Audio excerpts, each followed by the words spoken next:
Steinberg.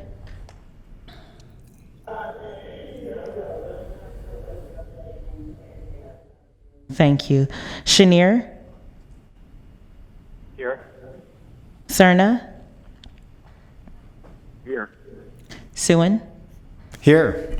And you have a quorum. Great. Thank you very much. All right. Wherever you are, if you would. Mr. Chair, Kennedy's here. Oh, great. Great. Good to hear from you, Director Kennedy. All right. Wherever you're at, if you wouldn't mind standing and finding a flag. Since Director Peters is here, would you lead us today? Thank you. I pledge allegiance to the flag of the United States of America and to the republic for which it stands, one nation under God, indivisible, with liberty and justice for all. All right. Thank you very much. It's really, really nice to see one director in here, but I didn't think I'd miss not having to make elbow room with the 16 members up here. Yeah. Miss you guys. Hope to see you all soon. I'm going to start off by reading the announcement in compliance with directives of the county, state, and Centers for Disease Control and Prevention. This meeting is live streamed and closed to the public. Temporary procedures are subject to change pursuant to guidelines related to social distancing and minimizing person-to-person contact. Madam Clerk, would you please read the instructions for a live meeting comment, written meeting comment, and how to view the meeting? Thank you. Yes. Live meeting comment. To make a verbal comment public comment during a meeting, the public comment phone line will open 15 minutes prior to the start of the meeting. Refer to the agenda and listen to the live meeting to determine when it's the best time to call to be placed in queue to make a public comment. Callers may be on hold for an extended period of time and should plan accordingly. Dial 916-875-2500 and follow the prompts to be placed in queue for a specific agenda item or off-agenda matter.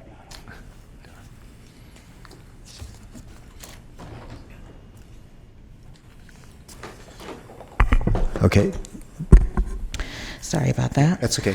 So when the chair opens public comment for a specific agenda item or off-agenda matter, callers will be transferred from the queue into the meeting to make a verbal comment. Each item agenda queue will remain open until the public comment period is closed for the specific item. Written comment, you can send an email to boardclerk@saccounty.net. Include meeting date and agenda item number or off-agenda item. Contact information is optional. This meeting of the Sacramento Transportation Authority is cablecast live on Cable 14, the local government affairs channel on the Comcast Consolidated Communications and AT&T U-verse cable systems. The meeting is closed captioned and webcast at www.sacmetrocable.tv. Today's meeting will replay Saturday, October 17th at 4 p.m. and Wednesday, October 21st at 11 a.m. on Channel 14. Okay, thank you very much.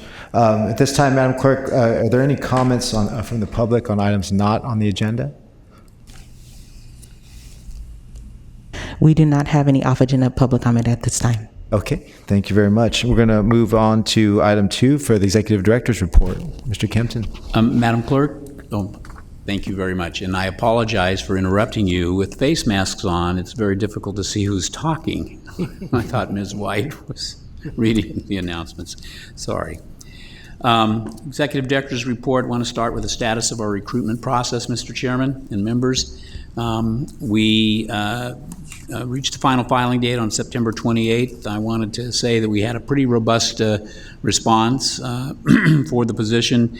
We, in addition to our website announcement and the use of a number of different transportation agencies in the county to get the word out with respect to the opening, we did in fact employ a job announcement firm which got 6,076 total views on the position. I imagine that's just scrolling through the jobs that are available, but 363 people clicked to check it out. So we did get quite a bit of exposure, and I think that's reflected in the applications. So the selection committee that you appointed, Mr. Chair, sat down on October 8th and reviewed the resumes of the applicants, and we will be scheduling final interviews or not final, I'm sorry, we'll scheduling a first round of interviews at the end of the month. That meeting has been set. It will be held in the Sacramento River Conference Room in the board offices upstairs. And we'll be getting the announcements of that process out to the candidates, the eligible candidates. And with that, we'll hopefully the selection committee will make a recommendation to the full board. We expect to have an interview before the full board in closed session on November 12th. If the full board decides on a candidate at that point, an announcement could be made then or shortly thereafter, and the new executive director would assume his or her new role on December 11th. And all the board members have the applicants. For your correct? direction, Mr. Chair, we did send the resumes out to every member of the board. Great, thank you. Next up is the Smart Growth Incentive Program update. We actually have an item on the agenda, so I will reserve the detailed comments to that particular item. But I did want to let you know that the Smart Growth Incentive Program is a program that provides 15% of the revenues collected through the developer fees associated with our program, the Sacramento Countywide Transportation Mitigation Fee Program. That's available to local jurisdictions on a competitive basis for projects that meet certain smart growth objectives. It requires, the language in the ordinance requires that be related to take into account the Sacog Community Design Competitive Funding Program. So we're making effort to get that underway. And as I'll explain under the item before you, it's appropriate that we would make some amount of money available to be able to take advantage of that next cycle. The Authority 2020 meeting schedule will be presenting a 2021 meeting schedule in November, but I did want to thank everybody for your consideration. I know it was sometimes difficult with the meetings moving around. We started the year with having a number of special meetings relative to the Measure A, proposed Measure A expenditure plan. We had a special meeting in July, and then we've changed the meeting dates in August, and then again here in October. So I appreciate the fact that everybody has been responsive to those changes. A legislative update, the governor vetoed SB 1351. This was the bill carried by Senator Bell as chair of the Senate Transportation and Housing Committee that would have allowed bonding against some of the new fee revenues provided through Senate Bill 1, the large transportation initiative. The purpose of the legislation was to help fund a $100 billion plan to stimulate the state's economy. The governor did veto that, I think primarily on the basis that he was not, did not want to leave the project list that would be paid for with bond proceeds open. Still no progress in federal legislation to either increase funding for a new COVID-19 relief package, which could include some money primarily for transit, or an extension of the multi-year transportation reauthorization proposal. Approval of either of those initiatives would likely increase transportation funding and would be particularly helpful to the nation's transit program and very beneficial to our program, given the fact that we will not be able to proceed with a measure this year. The final item is CTC inquiries on our local partnership program applications. We started getting a spate of inquiries from the California Transportation Commission to our applicants for the local partnership program, the actual formulaic piece of that. I checked immediately with the commission, and it's just a sign of the times. They will now be doing a very thorough review of these applications, and they were actually checking on specifics and some very detail-oriented information that was contained in the applications. They did tell me that our applications looked good overall. They just wanted to get the information correct, and our member agencies have been very responsive to the commission. I've been following along on the emails that have been going back and forth, so I think that's very positive. So with that, Mr. Chair, that completes my report. Great, thank you very much, Mr. Kempton. Any questions from the board? Okay, hearing none. I also want to thank the board too for their flexibility on the schedule. As Mr. Kempton mentioned, we needed to make some changes. So thanks everybody for your flexibility, including today. The next item we have are consent items. The action summary approval for September 16th, 2020, the STA Governing Board meeting, Sacramento Freeway Service Patrol Contract Award for Zone 8, revenue projections update, and neighborhood shuttle contract amendments. Item 6, I would like to pull from the agenda and now entertain a motion for the remainder of the consent calendar. Mr. Chair, I'll move the remainder of the consent, noting that item 6 has been pulled. Okay, thank you, Director Hume, and Director Peters. I take that as a second. Roll call vote, please. Frost. Aye. Gatewood. Getta. Hanson. Aye. Harris. Howell. Yes. Hume. Aye. Kennedy. Aye. Miller. Aye. Natoli. Aye. Peters. Aye. Sandu. Yes. Chenier. Aye. Cerna. Aye. Herber. Aye. And Suen. Aye. And your motion carries with Guetta, Harris, and Harris being absent. Okay, great. Thank you very much. Yeah, just for item 6, this is something that came about at just yesterday evening.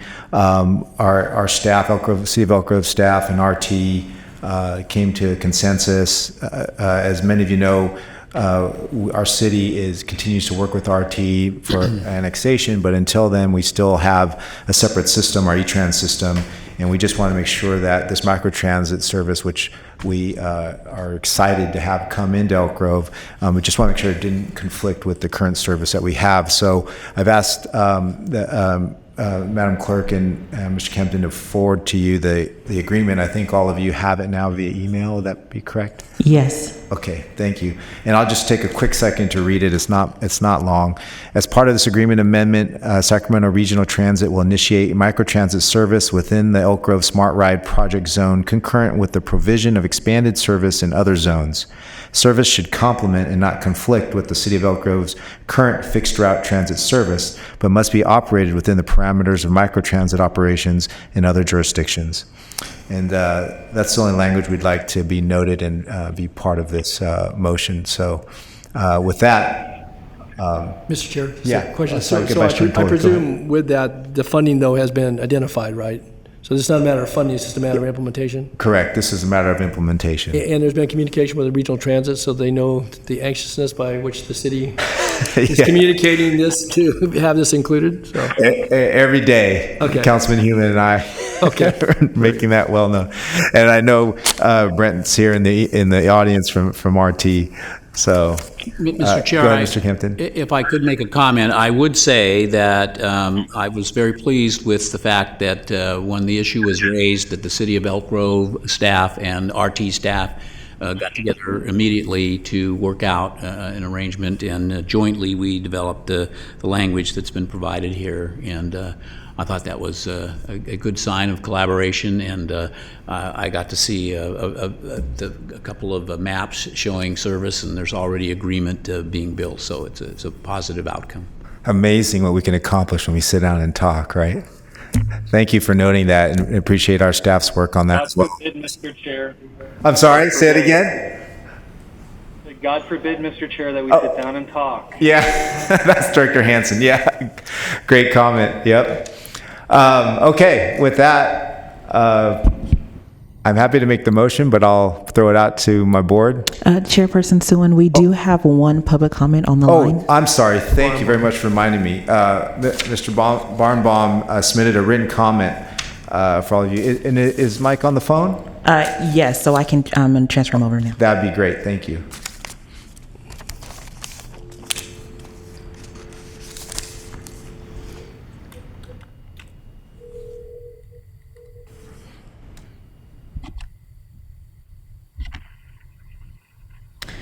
Hello, caller, are you there?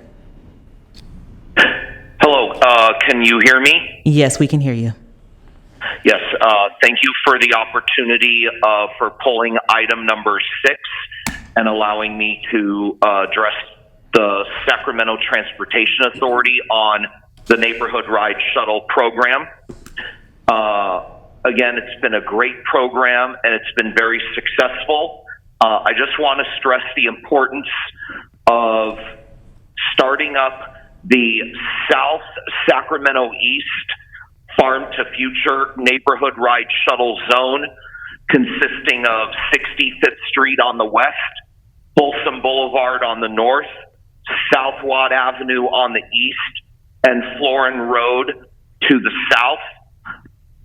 This is a big picture zone, mainly looking at a lot of the businesses in the Power Inn Alliance area that have been left without fixed route bus service from Route 61 being cut off at Fruit Ridge and Power Inn on a new route alignment effective last September. And from some years ago, the circulator Route 8 being eliminated from that area as well. The zone I've identified would help serve the Social Security office over on Folsom Boulevard between the College Greens and the Watt Manlove station that does not have fixed route service at this time, as well as many areas, again, in the Power Inn Alliance PBID area that Smart Ride would be a very great concept to implement in that area. So if with your indulgence in approving this item, I would like to see if the motion could include the implementation of this Farm to Future zone. And I did have a lengthy conversation with the Vice Chair about it yesterday in preparation for today's meeting. Thank you for allowing me to comment on this, and I'm available for any questions. Thank you, Mike. I appreciate your advocacy on this item. Since you mentioned Vice Chair, I'm going to defer to you, Vice Chair. You want? Well, I returned Mr. Baumbaum's phone call, and certainly all received the memo. I guess the question I wanted to maybe raise is that obviously we've had funding for the currently either implemented and or to be implemented Smart Ride neighborhood rides. I don't know at what juncture consideration would be before this body and or RT and other agencies, counties and other cities, to look at actually, building upon, I think, what's been described as being a very successful effort to improve access to public transportation, but certainly to make it flexible and to, serve people in a variety of pursuits in their respective lives. So I did mention to Mike that obviously the area that he talks about is one that has, largely in the city of Sacramento and certainly represented by other supervisors and city council members in the city of Sacramento, but that there is a growing planned growth in those areas, both in the North Vineyard, Florin Vineyard Gap area, and certainly in the area east of Watt in the county of Sacramento, as I believe there is west of Watt in the city of Sacramento. So there's an opportunity to actually, over time, to hopefully establish something that would serve that area, both that would exist there currently with jobs and residents and travelers. But I think it's an area that has a lot of potential.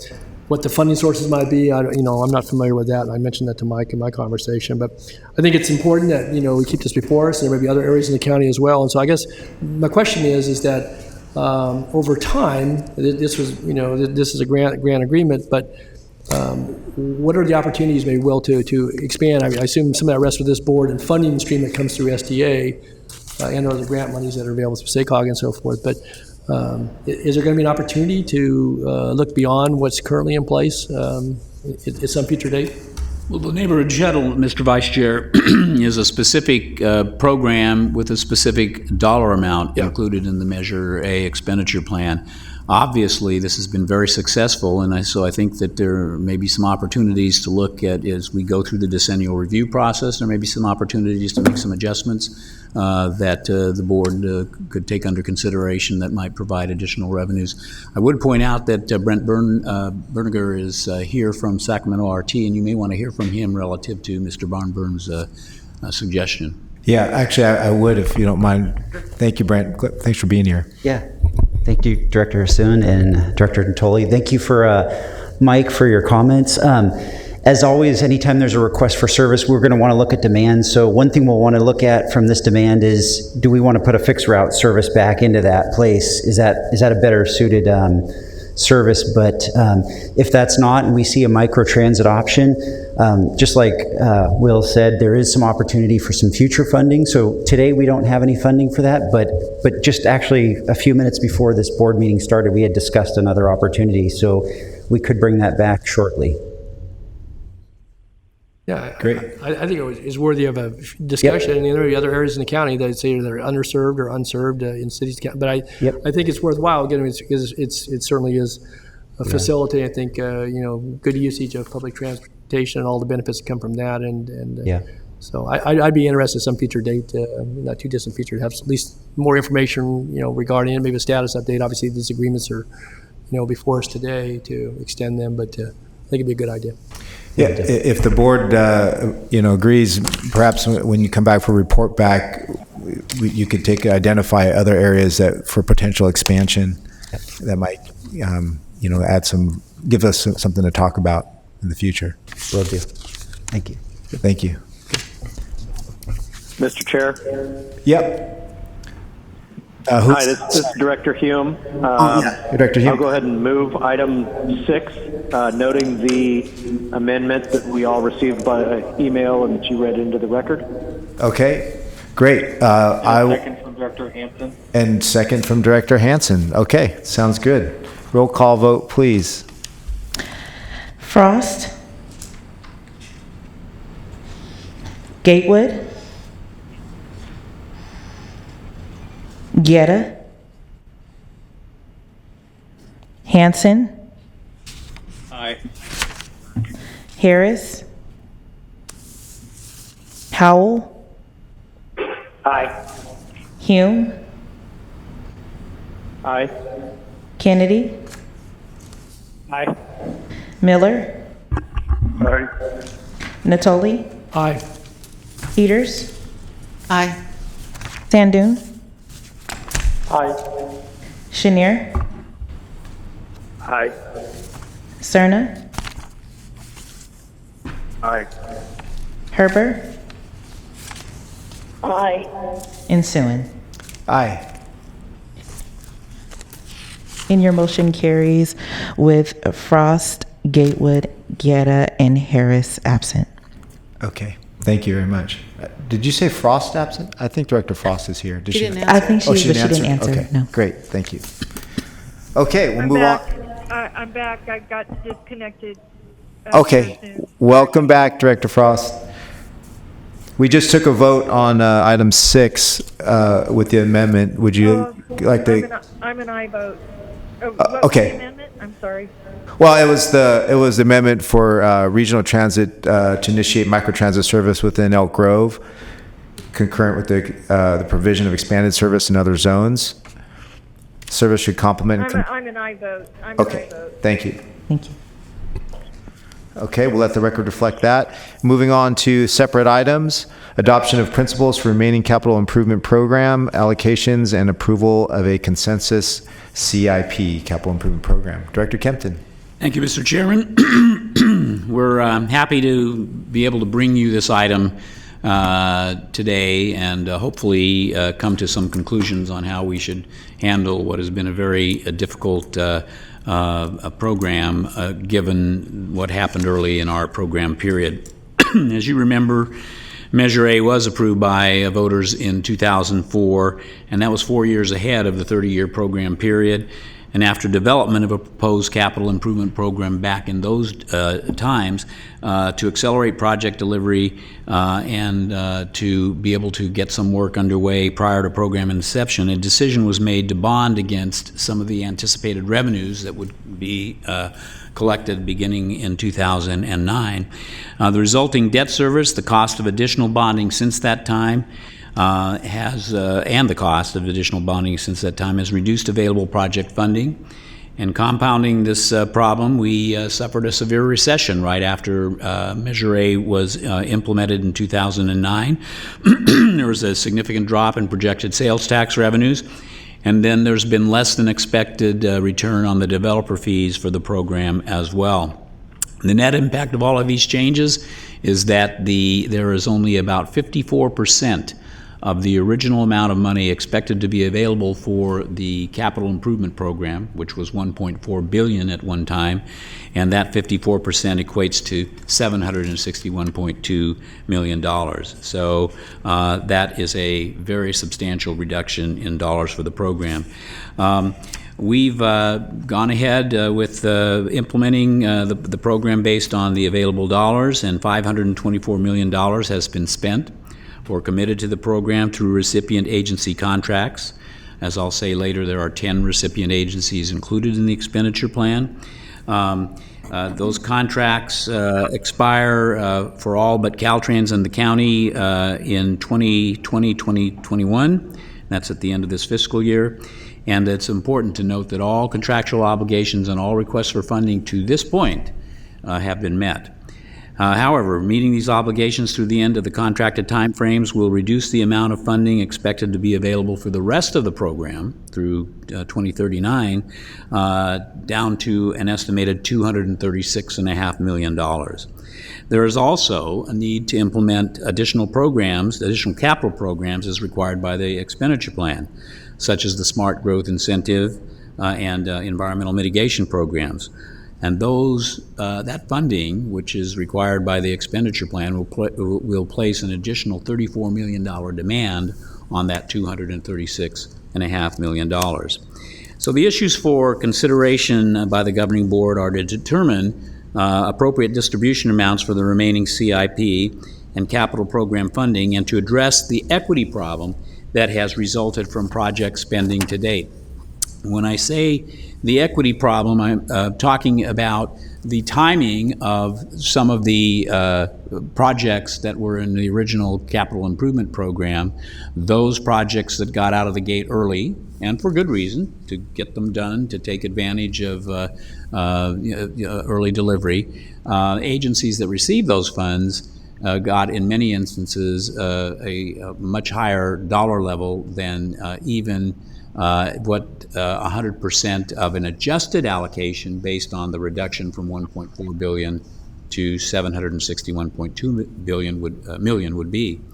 And so that has created an equity concern, and it's been very, very tough to deal with that, because those agencies that were able to get out of the gate early have enjoyed the benefit of being able to do their projects in the capital improvement program, while other agencies that had later delivery dates have not been able to spend an equivalent proportional amount of money. And this problem hasn't been addressed until recently.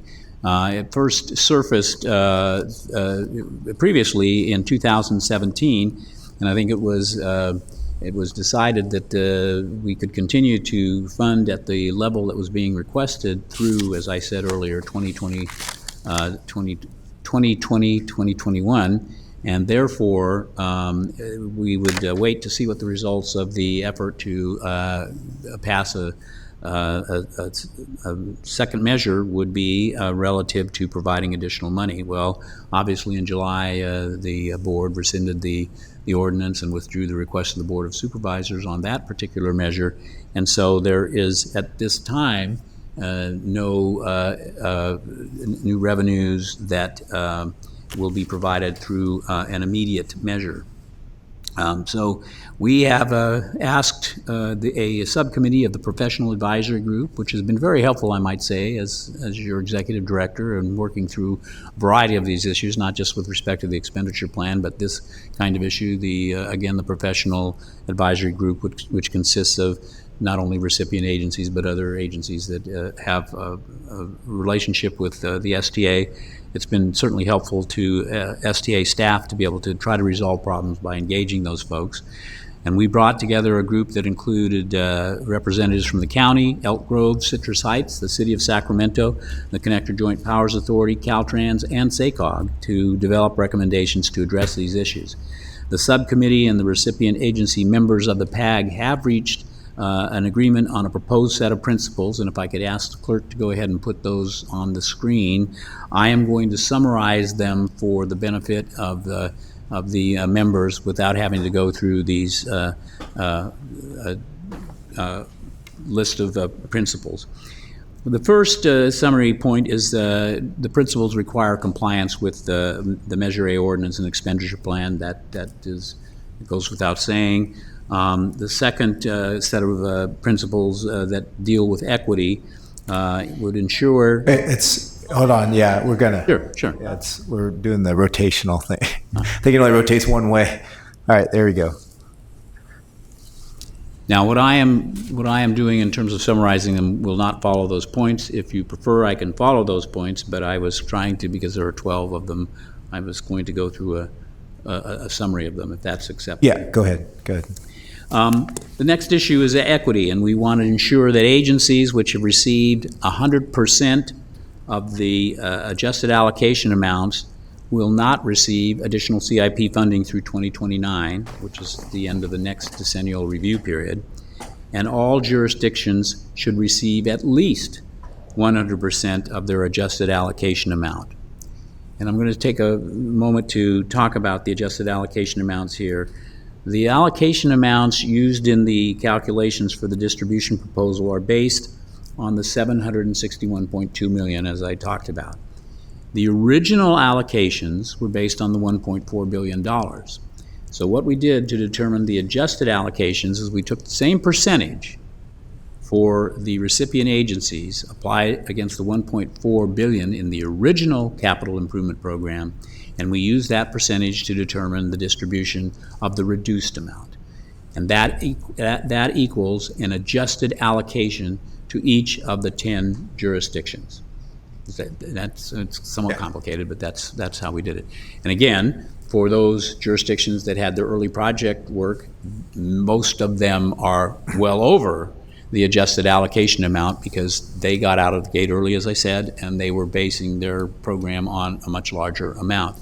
But 5 of the agencies, including the County of Sacramento, Caltrans, the City of Citrus Heights, the City of Sacramento, and the Connector JPA, did not receive that amount. And so our effort has been focused on trying to figure out a way that we can provide an allocation to those agencies at 100% of that adjusted allocation amount.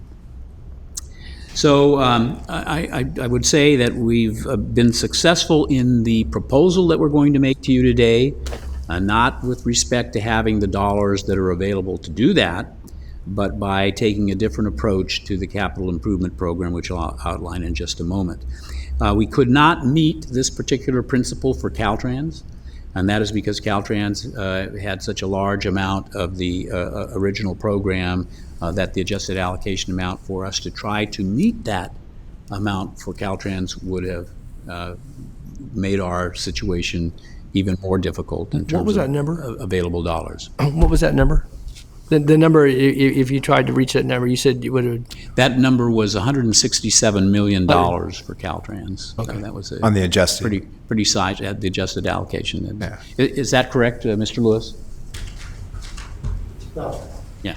Okay. So, and so what we finally talked about was that in order to achieve the goal of meeting the adjusted allocation, it would be necessary for us to set program allocations at $65 million over the available capital funding. So you have $236.5 million that I talked about being available after we've met all of our contracted obligations. In order for us to meet the allocations, the adjusted allocations for the 5 remaining jurisdictions at the levels that we are recommending, it would require another $65 million. That money currently is not available. But we decided that a way to deal with this would be to set targeted allocations. They do not equate to real money, but we would like to set and go on the record of targeting allocations for these remaining jurisdictions. And in the interim, between now and 2039, look for every opportunity to raise additional money. Now, we've looked at several options. There's some efficiency operations. There's some opportunity to refinance some of our debt, which could save a very minor amount of money. We've looked at the possibility of and we do intend to do a review of the money coming through the developer fee program. That went down from $488 million at the first part of the program, the original estimates, to $193 million that we're anticipating now. We expect there's probably going to be more money available from future development between now and the end of the program period. And some of those, and the good thing about the mitigation fee program is that for every dollar that we recover or gain in that program, that's a direct dollar to go to the capital improvement program. For increases in sales tax revenues, about 80% of those sales tax revenues are directly sent to the recipient agencies on a formulaic basis, and only roughly 20% is available for capital programs. So you'd have to get $5 to collect $1 for the capital program. But there is also a possibility that there could be some additional money in sales tax revenues. When we look at our revenue projections provided by the companies that we hired to look ahead, one company is essentially flat over the remainder of the program period. And one of the other companies said we could see a $200 million increase over the remainder of the program period, which would equate, if you took the 20%, to about $40 million that would be available for capital work. So there is an opportunity to consider the potential for additional revenues coming forward. The best opportunity that we have is to have another measure of whatever mechanism could be approved by the voters to provide additional money for the transportation needs in Sacramento County. And I expect that that objective will remain in place, and people will be looking for opportunities to raise money because the needs in Sacramento County for transportation and improved mobility and the repair and maintenance of streets, roads, and our aging transit system are all very critical. And so it is likely that we'll see another measure in that time. But in any event, the next chart, if I could put that on, and it's on the screen in your staff report, is the consensus approach to distributing CIP funding to the remaining recipient agencies by setting target allocations which would meet the goal of funding at least 100% of adjusted allocation amounts for those agencies that you see listed, with the exception of Caltrans. So the County of Sacramento would receive $100 million, and that would be 100% of their adjusted allocation. Caltrans would receive $100 million, and for the reasons we've cited, that would be only about 75% of the adjusted allocation for the department. Citrus Heights would get actually more than 100% of their adjusted allocations, and one of the reasons that the subcommittee recommended this amount is because most of the smaller cities did receive more than the adjusted allocation amount, and we wanted to make sure that there were sufficient resources for the city of Citrus Heights to do some of the important project work in their jurisdiction. City of Sacramento. Hey, Will? Yes. Will, this is Councilman Gary Gatewood, Rancho Cordova. Hey, does this bring Citrus Heights whole? Because I know they got messed over or their allocation didn't get to them. Would this bring Steve, does this bring you guys whole, the $9 million, or is there more to make you whole on the part you didn't get? More than whole is what. The previous allegation from 18-19, I think, or 17-18 was taken care of. It's not, as far as the program goes, not the whole amount, but certainly if you write a check today, I'd call it good. But the target here, What would it be to make you totally whole? Hold on, Director Gatewood. So Mr. Kempton was just saying that the Citrus Heights is receiving more than more than 100% of its adjusted Of the allocation adjusted, in yeah. this. And so we've met the target that we've tried to achieve, or the goal that we've tried to achieve for these particular targets. I don't want to speak for the city of Citrus Heights, but they were involved in these discussions, and this was the amount that was requested by staff, and it is included in our recommendation to you. City of Sacramento, $37.5 million. And the connector JPA, $21 million. The connector JPA, in addition to that $21 million, will receive and must receive at least $5 million from the Environmental Mitigation Program and another $5 million from the Smart Growth Incentive Program.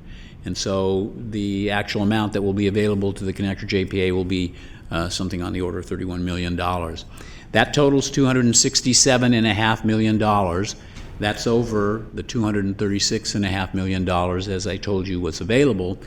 And in addition to that amount, you have to add on those other capital programs that I mentioned, notably the Smart Growth Incentive Program and the Environmental Mitigation Program. So another $34 million added to that, and it brings the target total, including the capital plus the CIP, Capital Improvement Program, to $301.5 million. That's the $65 million difference between the dollars that are available and where we need to get.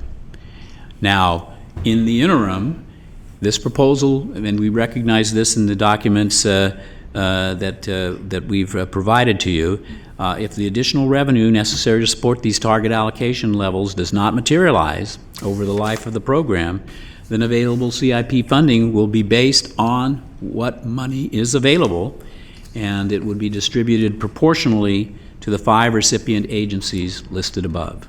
So you'd take off the top of any money the required programs for the Smart Growth Incentive Program and the $5 million for the Environmental Mitigation Program, and the remainder would be distributed proportionally. So the next step in this process is very important. You're not being asked to approve this next step today, but I wanted to let you know the remaining dollars need to be programmed essentially across the board with respect to the remaining projects that are out there, and many of those projects are ongoing. And this exercise will be necessary to ensure an equitable drawdown of available funding over the remaining life of the program.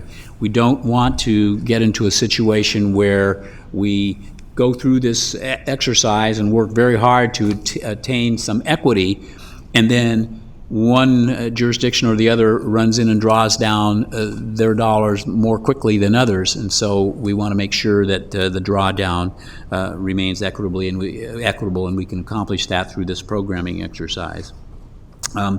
So distribution of remaining funds will require careful monitoring through, we're saying through 2930, which is the end of the next decennial period.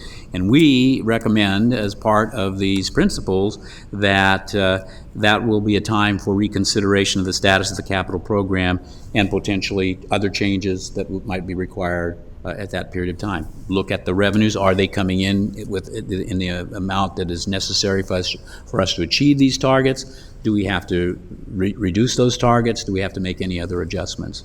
But this action that you would take today, if you honor these or agree to these proposed allocation targets, will allow us to continue to implement the capital improvement program in a way that makes sense and is orderly as we move through the next several years and through the remaining period of the program. The most important, certainly one of the most important principles regarding these allocation revisions is cash flow. And we can only spend what is coming in. We might be able to project that we're going to get $236.5 million and maybe more if we're successful in drawing more revenues to this program. But the fact of the matter is we can only write checks for what the cash flow provides. And that cash flow is probably, we're saying in our offices, our motto is cash flow is king, because it is really what controls the outgo of dollars. So we'll be taking that cash flow into account as we enter the next phase of this effort, which is the programming effort that I talked about. But I wanted to make that a very important point. Let's see, is there anything else? So in order to effectively manage the CIP and other capital programs, staff and the recipient agency members of the PAG are recommending that the governing board adopt the attached principles and approve the consensus allocation targets for the remaining capital program. And I do want to point out that in support of this proposal, we have most of the members of the PAG, Professional Advisory Group Subcommittee, here today that can answer any questions with respect to their jurisdictions. This has been a yeoman's effort. This has taken an awful lot of work, a lot of collaboration.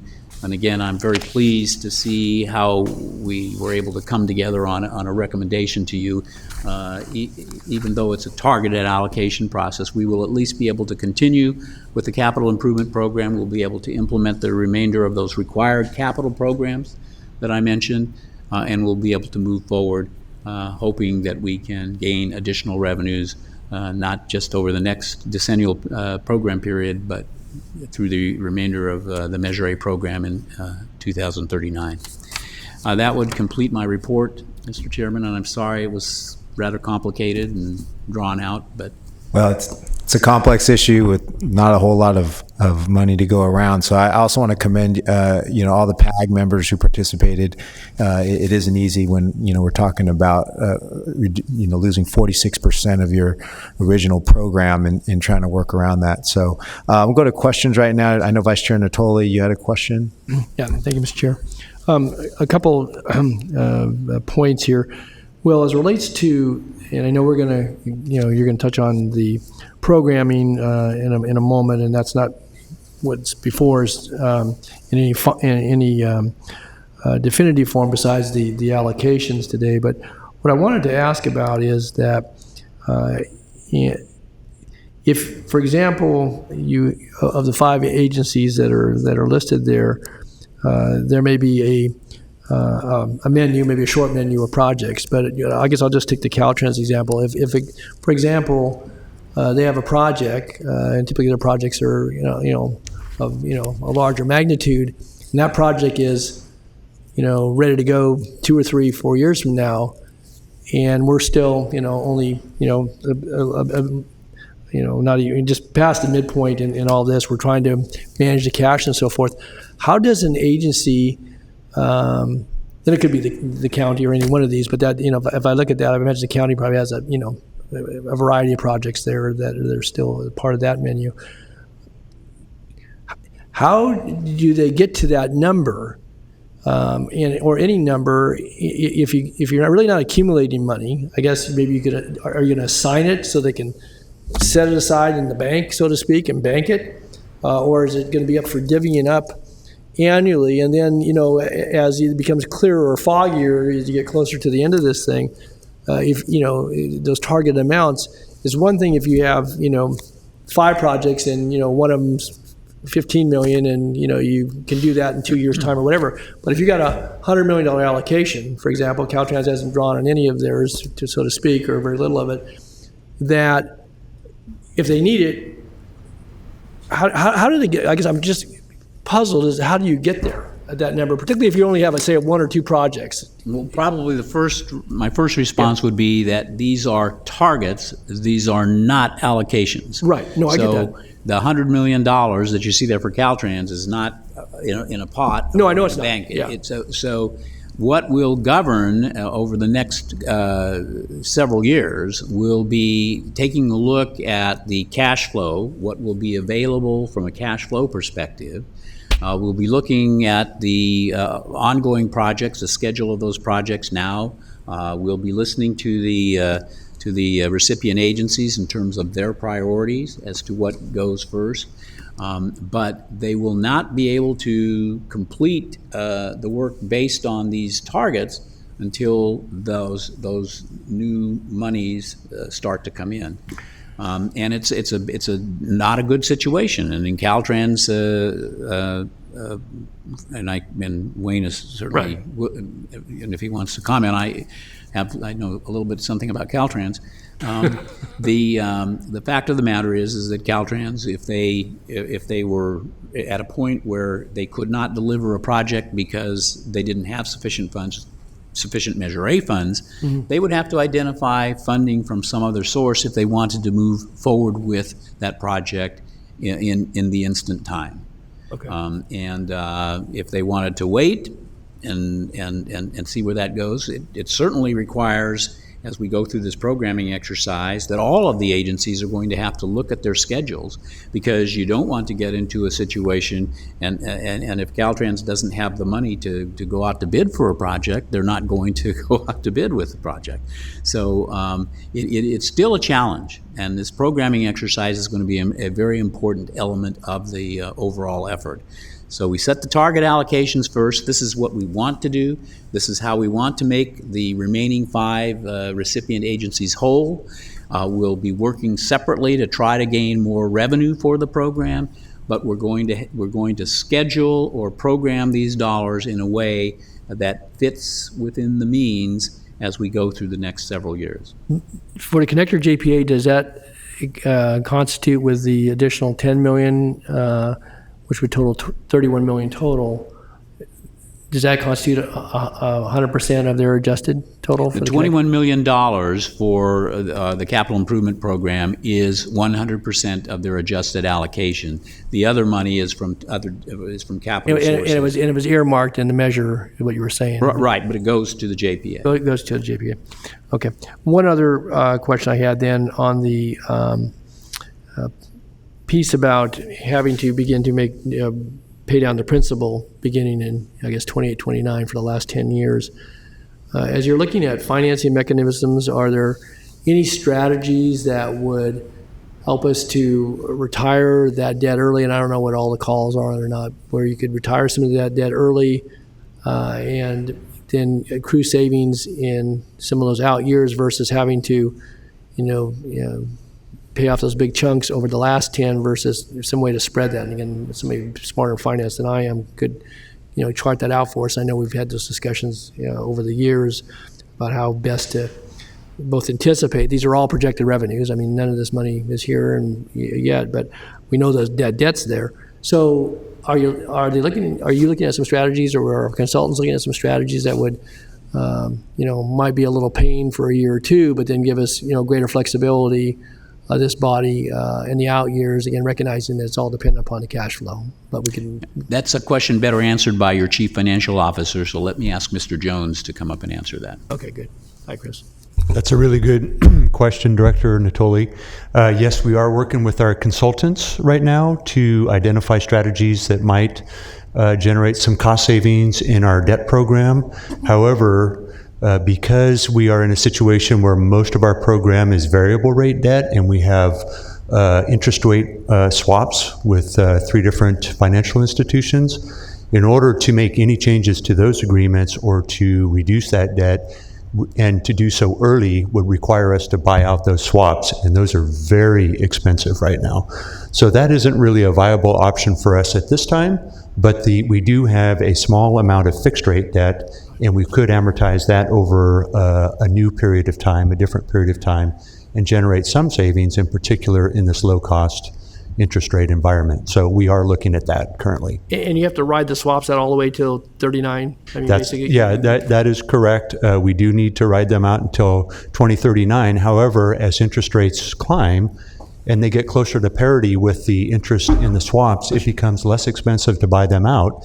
And it's not impossible that we might find ourselves in an interest rate environment where they become where they are at parity, and we may be able to do something with them then. But at this point, interest rates are much too low for that to happen. Next couple of years, projections are they're going to stay low. Yeah, right. We're not in that situation. Thank you. Right. Thank you, Mr. Chair. Thank you, Mr. Jones. Okay, Director Hume, I think you had a question as well. Yeah, thank you, Chair. First of all, Will, I appreciate, as you said, the yeoman's effort that you and the PAGs and the different agencies have done trying to shore up this measure. I know that several executive directors ago, when he coaxed the board into using bonding on future revenues as a way to deliver projects faster as opposed to pay-go, which required considerably more patience, it reduced the spending power of those dollars to about a third. So we knew it was going to be a problem, but never had an idea it would end up this far unfunded. So the work you've put in to try and reach that equity needs to be commended, and so I thank you for doing that. And I want to kind of go back to what Director Natoli started his questioning with respect to the fact of some of these agencies are maybe going to be more nimble and able to draw down their funds more quickly than other, particularly Caltrans, that has larger dollar projects. Would it be prudent to assign a percentage with these allocation targets? By my math, I'd see 37% for the top two agencies, 3% for Citrus Heights. We'll round up to 15% for the city of Sacramento, and then 8% for the connector JPA, so that as we're going along, regardless of whether the $267.5 million target is realistic, we can kind of keep tabs on whether or not who's approaching, for keeping pace. Would that be helpful?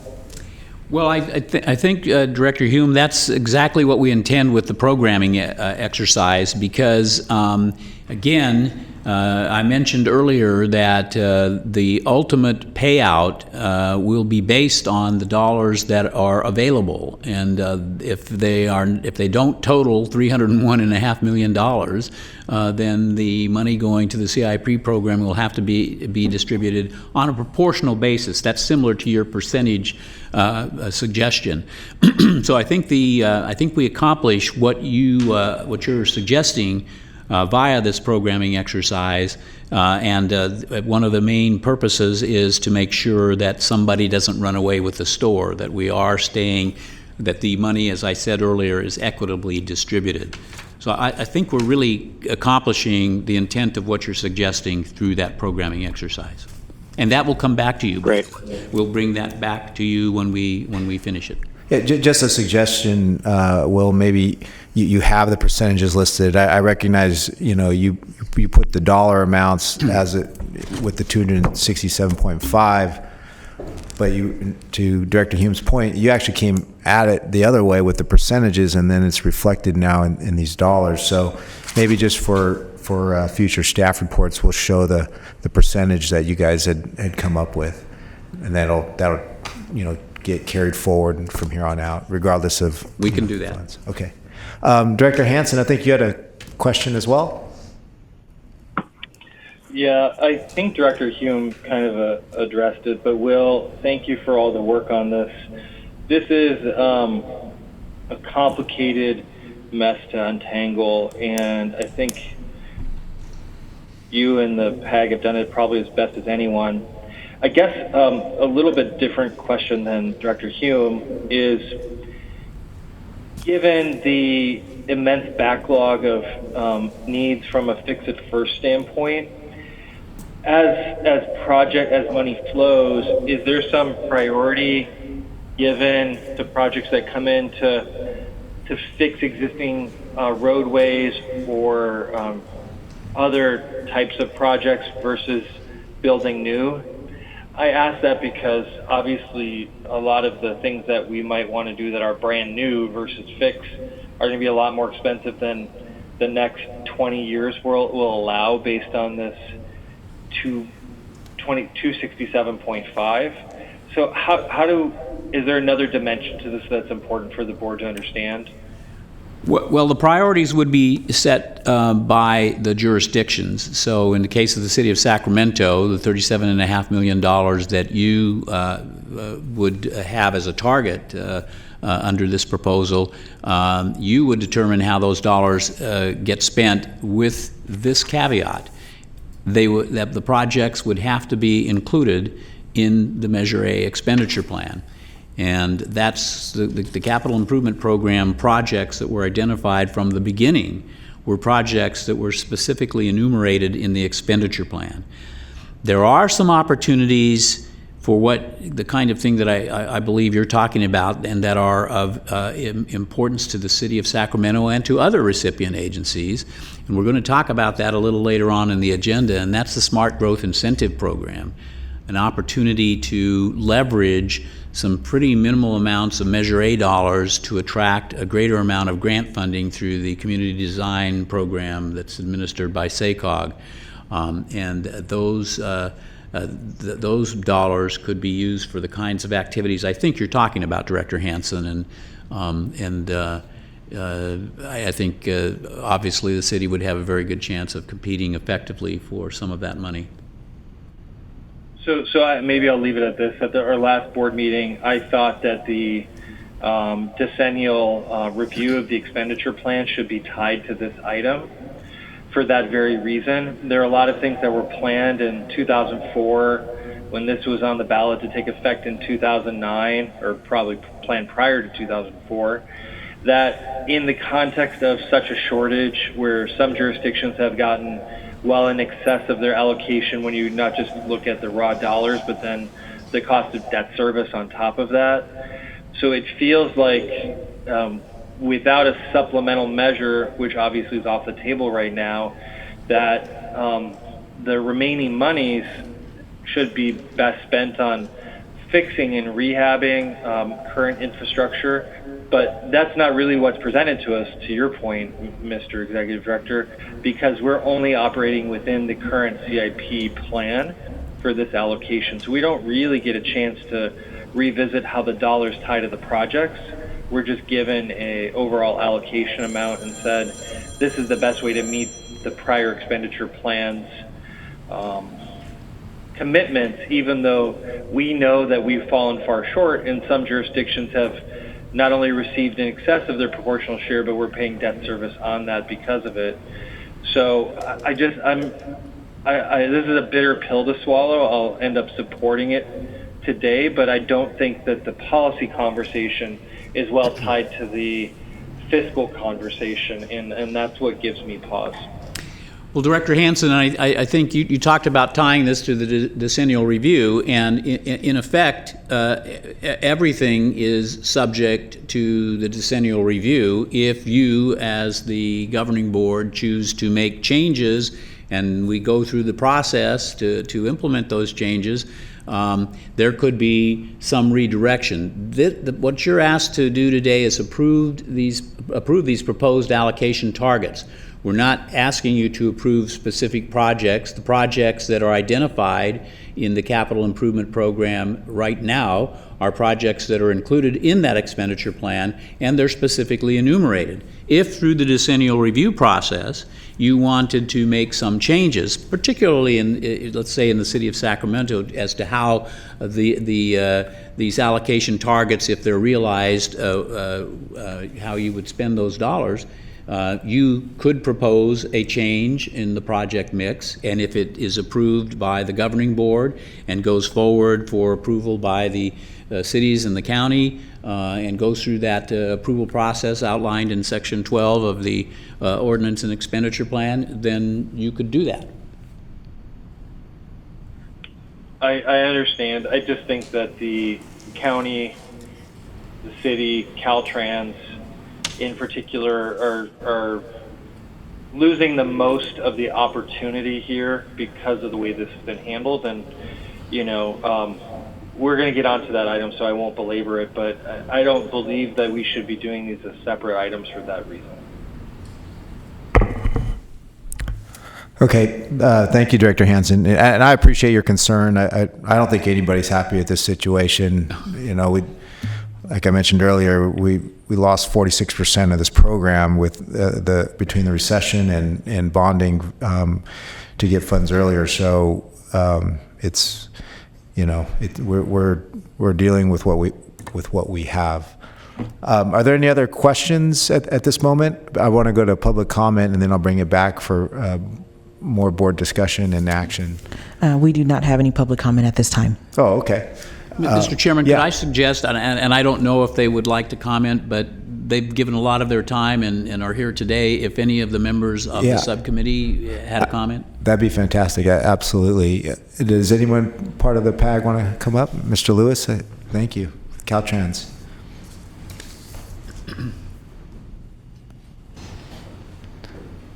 Thank you, Wayne Lewis for Caltrans. Obviously we're not thrilled that we're taking the deepest cuts, but at this point we've worked for months to get to this point, and we support the staff recommendation because it's more important to us to start getting some certainty as we move forward, so we can start working on some more corridor projects in the I-5 corridor particularly. And having that certainty even in the early years allows us to start teeing projects up, so we might be able to take advantage when we get more federal bills or something like that, which we hopefully can anticipate. Yeah, thank you, Mr. Lewis. And the lanes are much smoother driving along I-5, wanted you to know. I'm glad you appreciate that. That was my project earlier. We kind of rushed it through. Yes, we did, And, yeah. To make a point though, the early money from STA to start doing environmental for the HOV lanes, and some later money from Sacog to start doing some design. We had so much information on the corridor that when we got the money, got an opportunity to look for money for rehabilitation of the corridor, we were able to get it to shovel ready much faster than we would have ever been before. And that's one of the reasons we were so successful at getting the competitive state funding. So it's very important to get these early investments in projects to get them teed up. Noted. Thank you very much. Anyone else? Mr. Busey.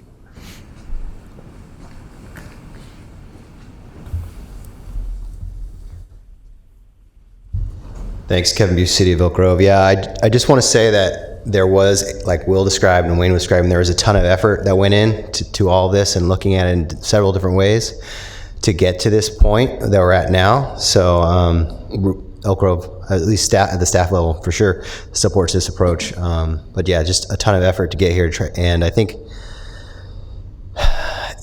no one is happy. It is a compromise. We've all kind of had to give to get to this point. So I called it begrudging consensus on a solution. So that's where we're at. Thanks. Thank you for your efforts as well. Anyone else? Okay. Well, seeing none, I would do want to thank you all for your efforts too. So appreciate all the PAG's work, and Mr. Kempton, you as well. I'll bring it back for board discussion, or Director Peters, go ahead. Thank you. So following along your conversation, Will, how do we absolutely ensure that we won't have spending on a program early in this next 10 years so that we end up in the same situation? So I realize that's a staff procedure they have to go through, but does it need to be written into this proposal in some way? How do we ensure it? In effect, it doesn't need to be written into this proposal, but it will need to be written into the programming exercise that I talked about. Okay. In other words, so a way to ensure that an agency does not overspend would be to say, you have this project, it's a $15 million project, but we're only going to program $5 million of that project in a specific time frame. Wayne talked about certainty. That's critically important in terms of figuring out how to implement the program, knowing what you're going to get. That gives Caltrans, as an example, the opportunity to start looking for other matching sources of funding for some of this project work. So that programming exercise is really an important element of this, and it is a follow-on that we will begin to deal with if you approve the proposal before you today. Okay, I just want to make sure with you leaving and somebody new coming in and members of this board leaving and new people coming in that it's not a lesson that is forgotten. Thank you. Yeah, good point, Director Peters. Are there any comments from the board members? If not, I'd welcome a motion at this time. I'll move the staff recommendation. Okay, got a motion from Director Peters. Second from Hume. Second from Director Hume. And could we have a roll call vote, please? Frost. Aye. Gatewood. Yes. Guerra. Aye. Hanson. A very unhappy aye. Harris? Howell? Yes. Hume? Aye. Kennedy? Aye. Miller? Aye. Natoli? Aye. Peters? Aye. Sandoon? Aye. Chenier? Aye. Cerna? Aye. Herber? Aye. And Suen. Aye. And your motion carries with Harris being absent. Okay, thank you very much. And let's hope for an additional funding source so we can complete a lot of this important and good work in the future. Next item, we have the Smart Growth and Incentive Program Strategy for the next Sacog Community Design Grant Cycle. Mr. Kempton. Thank you, Mr. Chairman and members. Section 11 of Exhibit A, which is the expenditure plan for our existing ordinance, requires that 15% of the revenues collected from new development through the Sacramento Countywide Transportation Mitigation Fee Program shall be available to local jurisdictions on a competitive basis for projects that meet certain smart growth objectives. That section also requires the program to be administered by the authority and to take into account the Sacog Community Design Funding Program. We, as I mentioned earlier, saw a significant decline in the amount of money that is available for the developer fee program, dropping from $488 million as originally projected to $193 million in later estimates. And if you take the 15% and apply that to those lower estimates, it means that we've got about $29 million for the Smart Growth Incentive Program, which could increase if more fee revenue is realized over the life of the measure. But so far, no fee dollars have been spent on the Smart Growth Program, and there's been no development of a specific program for implementation. And so now that we're moving into our second decennial period, and as I mentioned in response to, I think it was one of Director Hansen's questions, as we now start the decennial review, it is imperative that we begin the consideration and implementation of this program. Now, this effort could take some time because and I think, again, Director Hansen said this, we want to try to do this right and with some careful consideration. The Sacog is preparing to initiate a new cycle of the Community Design Grant Program, and it looks like that might be available in December, in the December timeframe. And the thing that is important to remember about this particular program, the Community Design Grant Program, is that it offers some tremendous opportunities for leverage, and that's one of the key principles that we've observed in the implementation of Measure A.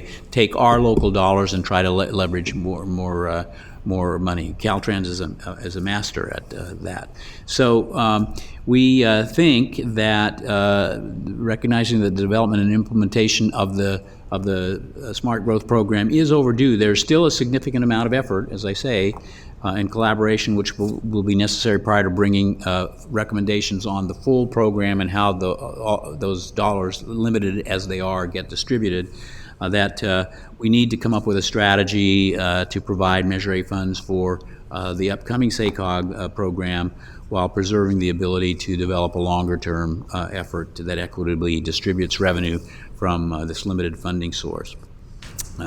So, based on the significant and immediate transportation needs of our recipient agencies, staff is recommending a strategy which would make $5.5 million of the Smart Growth Incentive Program funding available as potential matching for this upcoming Sacog grant cycle.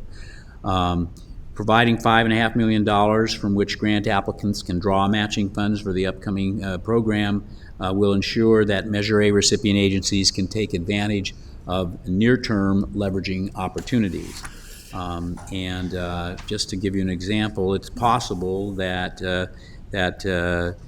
for every $1 provided in Measure Match, we can leverage, or a jurisdiction more correctly can leverage $5 on the larger grants. So it's a significant turnaround. Now, this program is not a huge program. There aren't hundreds of millions of dollars out there. In fact, it's about something just short of $20 million that's available for every cycle of the program. But there are cycles every 2 years, and we obviously, with a $5.5 million availability from the Smart Growth and Incentive Program, we can leverage a significant portion of those dollars for our Measure A members, and that's obviously the goal here. So staff is recommending that $5.5 million in capital program funding through the development fees, the SCTMFD, be set aside for this upcoming grant cycle as a funding commitment sufficient to ensure that Measure A recipients will have adequate access to the dollars available through the next cycle of the Community Design Program. And after this initial set aside of dollars for the program, there will still be close to $18.5 million to be distributed for remaining cycles of the grant program, which again will increase if there are more fee revenues, as 15% of a larger number would yield more dollars. And we would then be at a later time, shortly after, and perhaps after the decennial review, after we receive input from all parties on that, we could determine how the authority and the structure and distribution mechanism for those remaining funds should be allocated. I will need to bring back to you if you approve this action today, I will need to bring back to you in November a specific breakdown of how that $5.5 million will be divided among the recipient agencies so that you can see how those dollars are going to be spent. But I think it's important that I ask you to take this action today because we want to signal that we're in the game.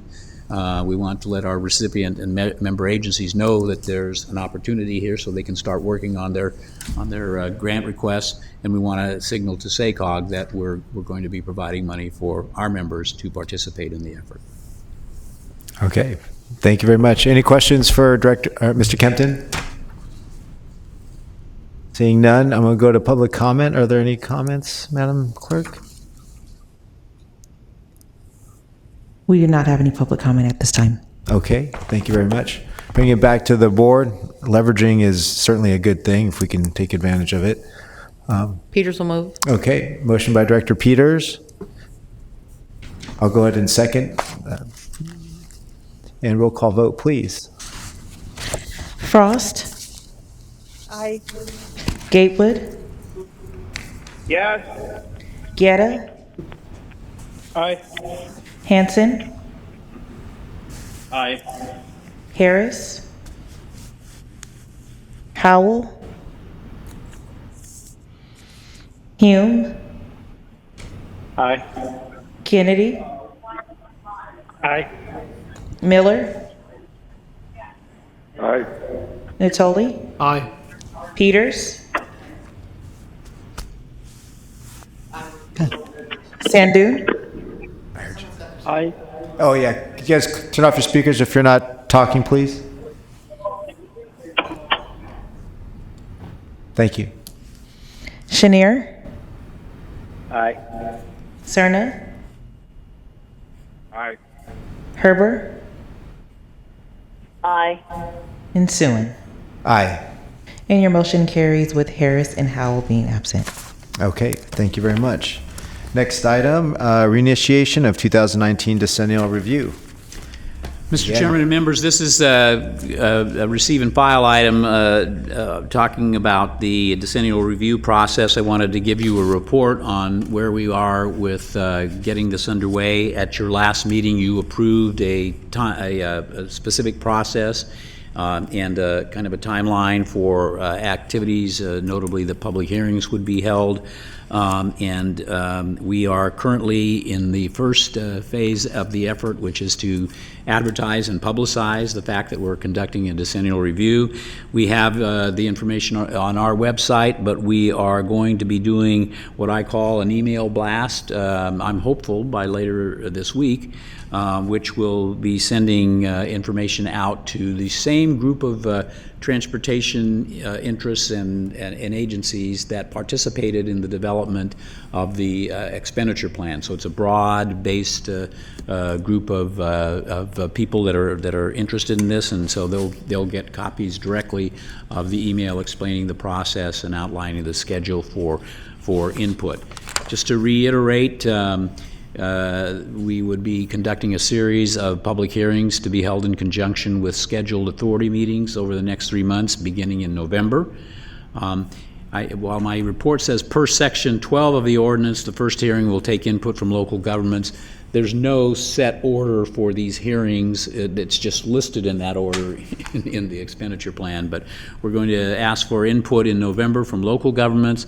The second hearing in December will take input from transportation agencies and interest groups, and the final hearing in January will be open to the general public. Then in February, you would convene, consider all of the input.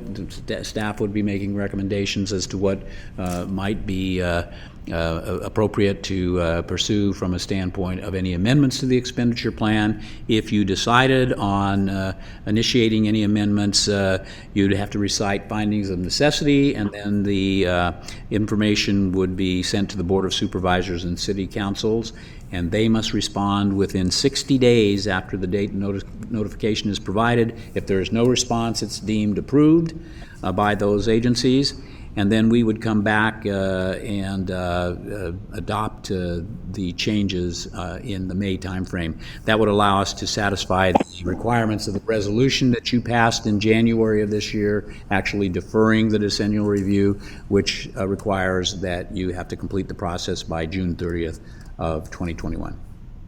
So I do want to just indicate that I do have one concern. We're trying to get a great amount of public participation, and we know in the past, and this is no indictment of everybody tries to do the best they can under these COVID restrictions, but it's awfully difficult to get the degree of public participation that you would like to see on an exercise like this with the limitations that we're forced to deal with, and that's you know, that, I mean, we all, every agency has that trouble. So the clerk's office has been great and works very hard to, I know on some of the issues relative to the approval of the expenditure plan, there were hundreds of public comments that came in, and the clerk's office was diligently processing those and making sure that you had that information. But it's tough. It's a hard job to be able to get that amount of it. So that's kind of a complaint on my part. It's not directed at anyone, but just the current situation. We're going through what should be a robust public participation exercise, and it's going to be, I think, constrained by virtue of the continuation of COVID limitations. Understood. We'll do our best, however, to make sure that the people's voice continues to be heard in here and the forum be provided.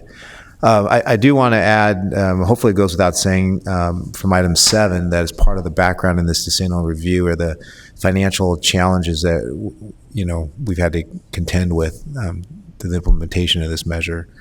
I hope that will be noted in there as well. I think it's worthwhile. Okay, any questions or comments from the board members on this item? Okay, this is a receive and file. And then item 10 is any comments from authority members. I'm sorry, Chairperson Suen. I just want to say for the record that there was no public comment for item number 9. Thank you very much, Madam Clerk. Appreciate that. Any comments from the board members? Okay, hearing none, this meeting is adjourned. Have a good day, everybody. Thank you.